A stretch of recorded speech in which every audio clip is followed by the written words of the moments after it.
ऐसा कैसे हो सकता है कि किसी देश में उस इंसान को कानून बनाने की जिम्मेदारी दी जाए जो एमएलए की शपथ लेते वक्त सामने कागज पर देख के बेसिक टेक्स्ट भी ना पढ़ पा रहा हो सकता है नहीं हुआ है।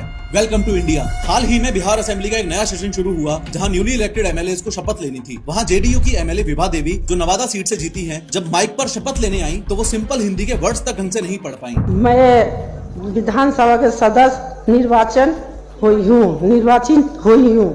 शपथ पढ़ते वक्त विभा देवी ने कहा, मैं ईश्वर की शपथ लेती हूँ। मैं ईश्वर से शपथ लेती हूँ। हालत ये हो गई कि उनके बगल में बैठी एक और नेताजी मनोरमा देवी को प्रॉम्प्टर बनना पड़ा। वो धीरे से एक लाइन बोलते और विभा देवी उसे रिपीट करती, बिल्कुल वैसे जैसे स्कूल में बच्चों को डिक्टेशन दिया जाता है। और जब मनोरमा देवी ने लाइन नहीं बोली तो विभा देवी जी बोलती हैं, छुटकी बोलना।